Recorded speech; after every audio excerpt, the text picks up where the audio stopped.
Welcome back to Pro Football Addiction. Going to talk a little bit about what the Bucs will do next after Liam Coen takes the Jaguars head coaching job. Kyle, before we jump into that, we can spend just a minute talking about some of the frustration around the way this went down. Yeah. It's not necessarily all doom and gloom for the Bucs long term, but the way that this happened certainly is frustrating. Yeah, you think it's got to leave a bad taste in the mouths of everybody at One Buck Place. Report that Cohen called some players, called assistants. A couple days ago, let him know he was staying. Got everybody excited. Verbally committed to taking the Bucks offer to make him the highest paid coordinator in NFL history. Uh, I think it's got to leave some negative feelings for the Bucks moving forward, and it's unfortunate the way it all went down. I think you can't blame the guy for taking the job, right? Sounds like the Jags have given him everything a head coach could want. Picking his own GM, which very few first time head coaches get the opportunity to do. Knowing that he's coming into a situation where, you know, I don't love Trevor Lawrence as a long term, $50 million a year quarterback that they're locked into, but I'm sure a lot of coaches would. That with them reportedly throwing a ton of money at him. I mean, you can't blame the guy for taking the job, right? But it does feel like the way it kind of went down could have been done a little bit better, but I guess those are the breaks, right? Yeah, water somewhat under the bridge now. Second straight year, the Bucs will replace a offensive coordinator that took a head coach job.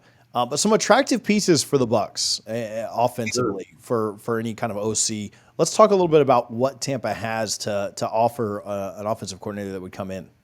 Yeah, suddenly, right? I think the Bucks have to be one of the most attractive, if not the most attractive job opening for anybody looking for an offensive coordinator position, right? You've got Baker Mayfield, who I think was a guy who, back in Cleveland started to develop a little bit of a stigma, maybe a possible reputation as a guy who might be a coach killer. Suddenly, all his coordinators get head coaching jobs, right? So, Dave Canales last year, and one thing to tell Bucks fans, kind of try to comfort, provide some comfort to the situation is when Canales left for Carolina, it was pretty. It was a big bummer, right? Bucks fans, I think, universally were pretty sad to hear that. And then Cohen comes in and made Canales look like nothing, right? So uh, we don't know what's coming next for the Bucks. Losing Cohen does definitely sting, schematically, and we're going to get into some of that. But schematically, did a lot of really strong things.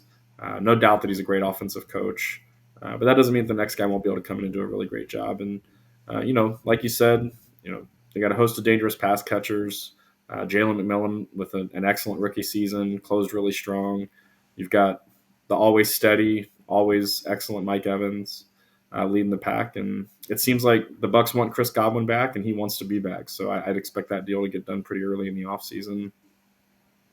When you add in a really strong offensive line, Kate Otten, who had a little bit of a breakout season, you got a multi-pronged rushing attack with the running backs back there. There's nothing but things to like for a coach coming in to coach the Bucks offense. So Let's start with the running game. In 2023, under Canales, they were last in the NFL at 3.4 yards a carry. So under that 3.5. And then in 2024, they were third in the league at 5.2 yards a carry. A little dramatic. bit of a stable of backs there for somebody to come in and be able to coach. Yeah, I mean, it's a passing league, right? The way you throw the ball and how you throw the ball tend to define offenses in today's game. But that said, doesn't mean the running game is useless. And maybe Cohen's greatest contributions in Tampa were in developing that ground game, right? His predecessors, Byron Leftwich, a couple years ago was dead set on a duo scheme. It was built on double teaming linemen and forcing your running backs to pick gaps that linebackers weren't going to be in and kind of play a guessing game that, frankly, the backs weren't great at and the line wasn't really good at executing that scheme, right?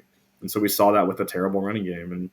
And Dave Canales came over from Seattle and mimicked their mid and outside zone heavy concepts, utilizing a lot of lateral movement from linemen off the snap. And the linemen weren't good at that either, right? So coming into this season, I think it was kind of a running joke for Bucs fans, for media, for maybe for the team internally. Who knows that running the ball had been pretty impossible for this team, right? Um, and early in 2024, the Bucs struggled some. They were running a lot of inside and outside zone. Some of the outside stuff worked, but they couldn't do anything on the inside between the tackles. And by the end of the season, the Bucs rushing attack led by Coen felt a lot like what you've seen to me in San Francisco from the Rams and LA, which is a very multiple scheme utilizing a lot of different concepts and kind of built on a gap scheme, getting linemen pulling, hitting blocker, hitting defenders on the move. A lot of counter and trap concepts built in. Really utilizing the strengths of the offensive linemen that we have, that the Bucs have, and mixing it up in there with some zone concepts that worked to various extents. But what I think really defined that Bucs run game that Coen brought is that multiplicity, right? The flexibility to go with what's working, to call different concepts, to not be stubbornly locked into one way of doing things in that part of the game. And it's hard to argue with the results. Like you said, going from the worst running game in football last year, and I think the year before, to what was undeniably just an elite rushing attack. And obviously, you got to give some of that to the running backs, but the scheme's what created that space and the linemen executing it.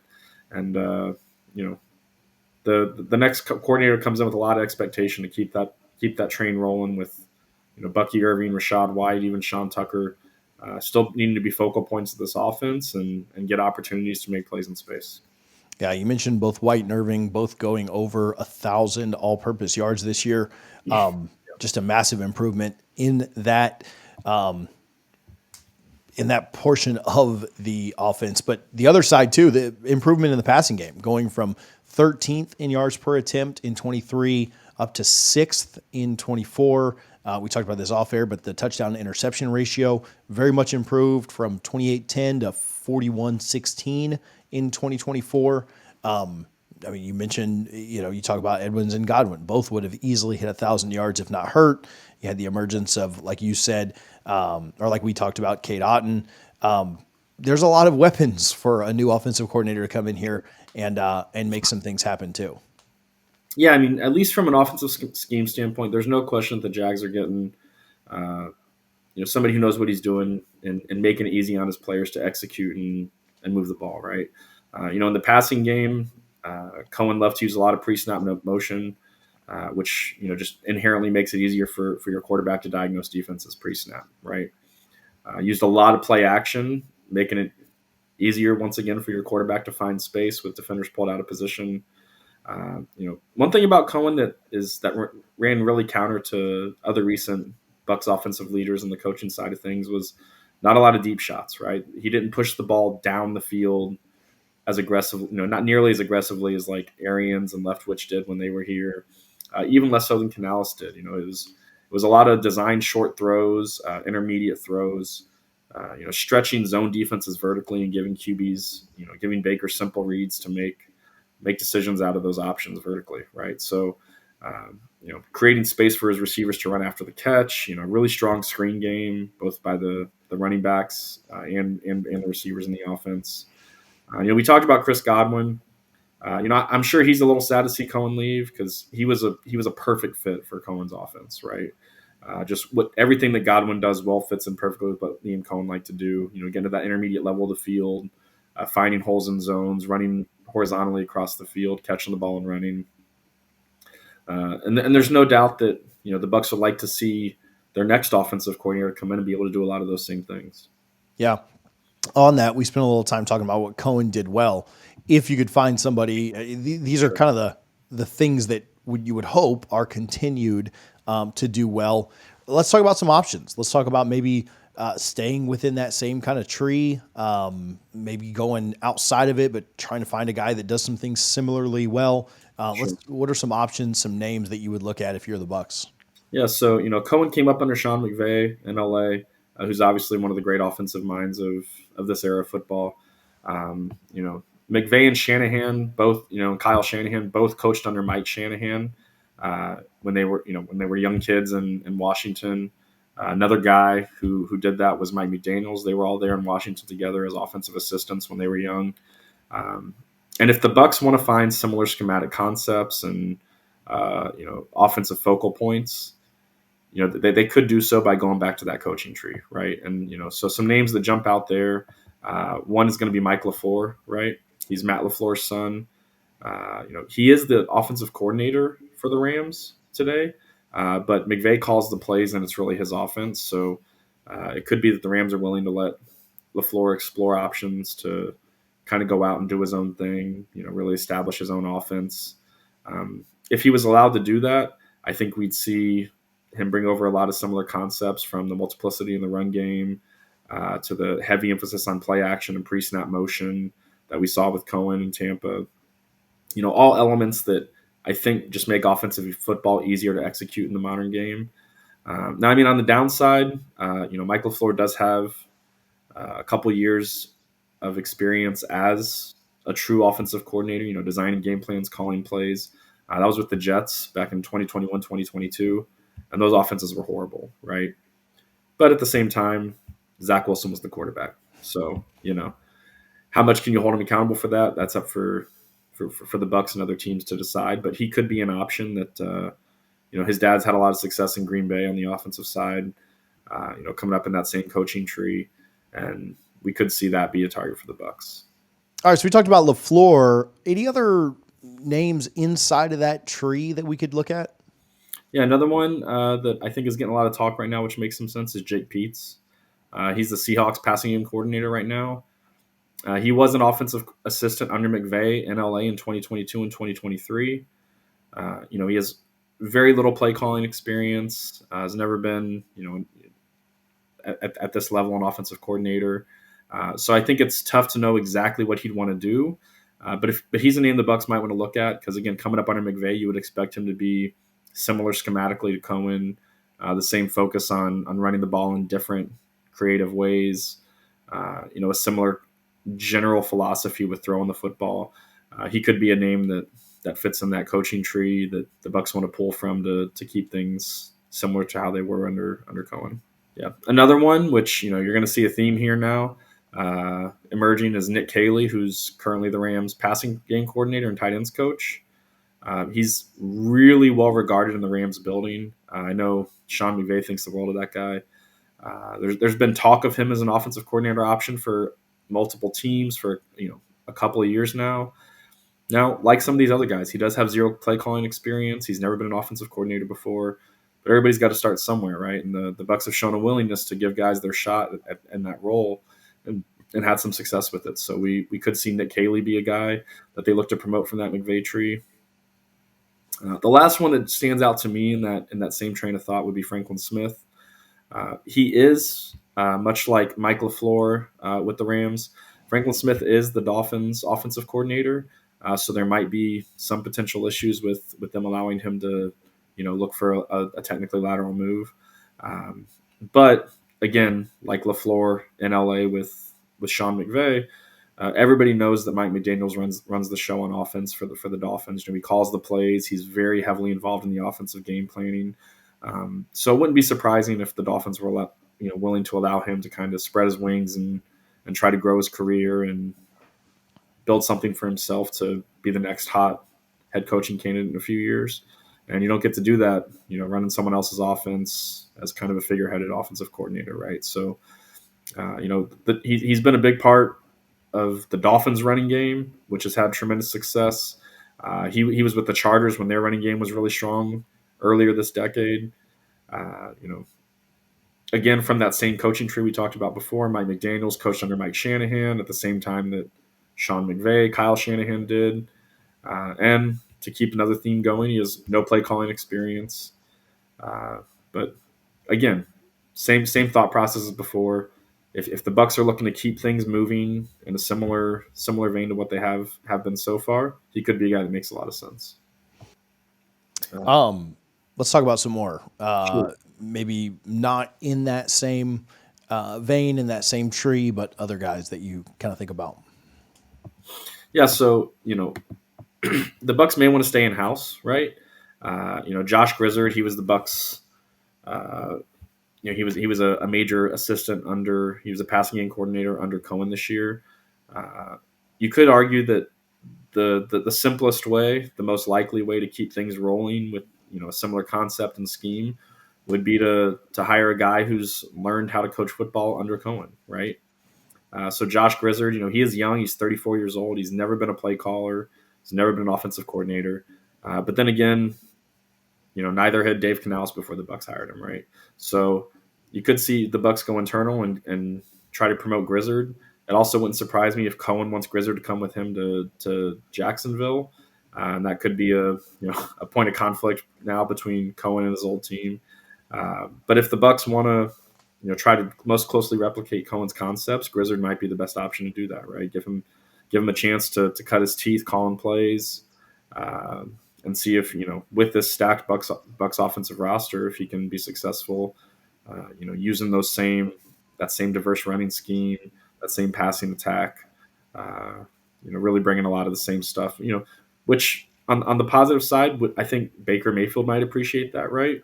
He's had a different offensive coordinator at the start of every NFL season of his career, and obviously he's going to have a different one next year. But again, Grizzard would be bringing probably a lot of the same language in the offense, a lot of the same material, a lot of the same focuses that Cohen had. So it might be the closest the Bucs can get to minimizing change within the offense.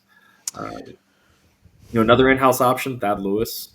He's been a really loved and well-regarded Bucs assistant coach since 2021. He's lasted through now 2 head coaches, 3 offensive coordinators. We know Baker loves him. Bowles said a couple years ago that he's going to be on the fast track to be an offensive coordinator in this league before long. He's a really QB-friendly guy. I think it's a mystery what kind of offense he'd want to run, but there's no doubt that everyone at One Buck Place really respects Thad Lewis and sees him as a guy who's going to be a coordinator in the league eventually. And maybe they want it to be in Tampa. What about some out of the box, or maybe not internal, maybe not in the same tree, but just kind of other possibilities that you could look at with this? Sure. I mean, ultimately there is an endless list of possibilities, right? I know Liam Coen was not a guy that was really high on a lot of lists for the Bucs at this time last year. He was poached from Kentucky after starting his career earlier with McVay. So you could see the Bucs could look at some retreads like Ken Dorsey, who just got fired by the Browns for after their offensive regression. Alex Van Pelt wasn't retained with Gerard Mayo on his way out in New England. The new regime over there didn't want him staying around. Which makes sense, right? Head coaches want to bring in their own guys, and so there are those options like that. Those retreads, those guys who have had mixed but mostly not a ton of success as coordinators previously. You could see the Bucs look to poach a hot name from college, right? Chip Kelly, after his brief foray into the NFL, what feels like forever ago, has had a lot of success at OSU. You've got a couple other names in the college game that could be attractive to the Bucs. Ultimately, I think that's probably less likely to be the route that they go. If you're looking at other guys in the NFL, who aren't from that Shanahan coaching tree, Antoine Randall started his coaching career with the Bucs as an assistant. He's currently the Lions wide receiver coach, and everyone over in Detroit has had nothing but positive things to say about him. He's a guy who's going to be looking in the next few years to get his shot to work his way up to a coordinator position, and maybe the Bucs want to give it to him a little bit earlier than people expect, right? The last specific name that I'd mention is Tanner Engstrand. He's the Lions passing game coordinator. Ben Johnson obviously just got the head coaching job for the Bears. It's hard to know exactly how much of that offense Tanner Engstrand would have had to do with, but obviously they've had tremendous success in Detroit. And if the Bucs are open to a coach coming in and switching things up schematically more than it seems like they might be, he could be a name to look at as a guy who, if they don't grab him now, could be the next hot offensive name in a few years. So, they could go deep again to find the next guy. I guess we'll find out. But I think these are some of the names that you could see mentioned coming in for interviews and really being heavily considered over the next few Yeah. weeks. And you wrote this, but to kind of steal your point, there was nothing that necessarily linked Cohen or Canales, and Sure. so Right. these weren't guys that had a bunch of hype, and it was just like the obvious guy that you go for. And so the Right. Bucks could pick a name on this list that would be kind of surprising. They could go completely off kilter and grab somebody that you've never heard of before, Yeah. or not necessarily heard of, but hadn't been linked to the job either through a tree or internal or Sure. Sure. an off the You wall know, one that you could find from out. from an outside perspective, this is the best. This year had the best Bucks offense we've ever seen, not led by Tom Brady, right? Going. No, a lot of that franchise history on the offensive side isn't that strong. So how much is that saying is a fair point to make.